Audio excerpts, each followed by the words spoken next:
మీరు తీసుకునే అదే మందులు, అదే నాణ్యమైన మందులు, కానీ సగం ధరకే.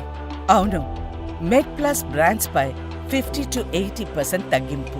సో మేడం, అంటే మనం గతంతో పోలిస్తే ఇప్పుడు సెడెంటరీ లైఫ్ అందరికీ పెరిగిపోయింది. సో మనం వద్దన్నా కానీ కుర్చీలో కూర్చొని చేయాల్సిన జాబులు ఎక్కువ అవుతున్నాయి. సో ఇవి సాధారణంగా నర్వ్ వీక్నెస్కు దారితీస్తాయా? ఇలాంటి వాళ్ళు ఎటువంటి జాగ్రత్తలు తీసుకుంటే మంచిది? సో మనకి మెయిన్గా సెడెంటరీ లైఫ్ స్టైల్ వలన ముఖ్యంగా వస్తున్నవి బ్యాక్ పెయిన్, నెక్ పెయిన్ అండి. దాంతో పాటుగా ఒబెసిటీ. సో ఒబెసిటీ, ఊబకాయం ఒకసారి అంటూ మనకి వచ్చిందంటే దాంతో సైడ్ ఎఫెక్ట్స్ చాలా వస్తాయి, కాంప్లికేషన్స్. అవి ఒకదానికొకటి దారి తీస్తూ ఉంటాయి. So hyper tension, diabetes, cholesterol పెరగటం, దాంతో heart strokes and brain strokes రావడం, ఇవన్నీ కూడా ఒబెసిటీకి లింక్డ్ అప్. ఒబెసిటీ ఎందుకు వస్తుంది? ఒకే చోట కూర్చొని మనం ఫిజికల్ యాక్టివిటీ చేయకుండా అక్కడనే ఫుడ్ తింటుంటాం, అక్కడే అన్ని వర్క్ చేస్తూ ఉంటాం. ఈవెన్ షాపింగ్కి వెళ్ళడం కూడా మానేశారు, అంతా ఆన్లైన్లోనే షాపింగ్.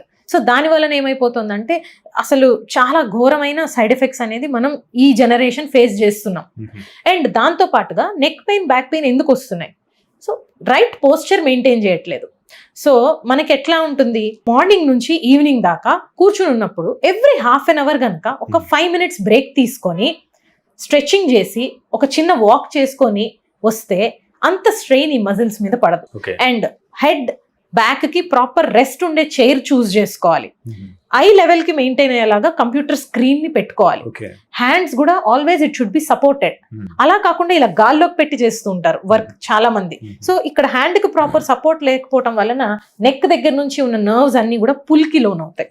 సో దాంతో ఈ మజిల్స్ అన్ని టైట్ గా పట్టేసి ఒక స్ట్రెయిన్ లాంటి దాని వలన స్లీప్ కూడా డిస్టర్బ్ అవుతుంది.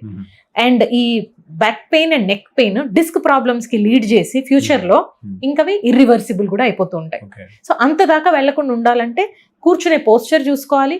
ఎవ్రీ 20-30 minutes ఒక బ్రేక్ తీసుకోవాలి. డైలీ కనుక ఫిజికల్ యాక్టివిటీలో మనం కొంచెం టైం స్పెండ్ చేసి 20 to 30 minutes మోడరేట్ ఎక్సర్సైజ్ అంటాం. So maybe walking, running, jogging, లేకపోతే లైట్ జూంబా లాంటి యాక్టివిటీస్, స్విమ్మింగ్ కానీ, సైక్లింగ్ కానీ, యోగాలో అయితే కనుక సూర్య నమస్కారాస్, ఇలాంటివి చేస్తే డెఫినెట్గా మనం neck pain and back pain avoid చేయొచ్చు. దాంతోపాటు డెఫినెట్లీ న్యూట్రిషియస్ ఫుడ్ తీసుకుంటే ఇట్ షుడ్ బి సఫిషియంట్.